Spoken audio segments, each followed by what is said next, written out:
Setelah itu saya pergi ke Pak Mandenas, saya pergi ke Pak Komarudin, saya dekati semua yang ada di DPR, bayarannya mahal. Nanti kalau saya sebut KPK tangkap saya nanti. Sontak video berdurasi lebih dari 2 menit ini menimbulkan dugaan kasus penyuapan dalam proses pembentukan daerah otonomi baru Provinsi Papua Selatan. Dalam video ini Bupati Merauke Romanus Baraka menyebutkan 2 nama anggota DPR RI, Ian Permenas Mandenas dan Kamarudin Watubun, turut berperan serta dalam merubah sejumlah pasal dalam Undang-Undang Otonomi Khusus Papua sehingga dapat melahirkan Provinsi Papua Selatan. Tidak mau berpolemik lebih jauh, Bupati Merauke Romanus Baraka buru-buru melakukan klarifikasi atas sejumlah pernyataannya dalam video yang telah tersebar di media sosial. Dalam klarifikasinya, Bupati Merauke Romanus Baraka menyatakan jangan ada yang dipelesetkan dari maksud pernyataannya. Bupati mengatakan pernyataannya saat memberikan sambutan usai pawai daerah otonomi baru Provinsi Papua Selatan itu telah dipelintir. Bupati pun mengatakan ingin meluruskan pernyataannya yang kontroversial itu. Saya mohon sekali ini jangan dipelintir, jangan dipelesetkan seperti itu. Dan kami tidak melakukan suap dalam 1 rupiah apapun kepada anggota DPR RI karena kami tidak punya uang. Seperti itu. Anggaran saja untuk pembangunan di Merauke tidak cukup.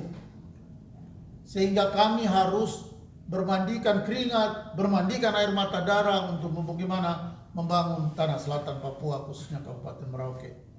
Jadi kalau ada sebagian yang mempelintir bahwa ini adalah bagian dari suap, itu sama sekali tidak benar. Saya mohon maaf kepada semua pihak. Saya ingin meluruskan pernyataan saya. Sementara bantahan atas pernyataan kontroversial Bupati Merauke dilakukan oleh anggota Komisi 2 DPR RI, Komarudin Watubun. Mantan Ketua Pansus Undang-Undang Otonomi Khusus Papua ini bilang Bupati Merauke Romanus Baraka telah melakukan kebohongan publik dalam menjelaskan proses pembentukan Undang-Undang Provinsi Papua Selatan. Perjuangan pembentukan Provinsi Papua Selatan merupakan perjuangan tim yang dimulai sekitar 20 tahun lalu atau sekitar tahun 2002. Politisi dari PDI Perjuangan ini menyatakan munculnya pernyataan kontroversial ini akibat adanya ambisi di tingkat elit untuk menjadi gubernur di daerah otonomi baru. Pesan saya kepada Ade Romanus, kalau Anda menjadi pemimpin, boleh bersalah, tapi jangan berbohong. Ya, ini kebohongan yang nyata. Kata bahasa hukum itu secara sah dan meyakinkan kau berbohong kepada publik. Kenapa begitu?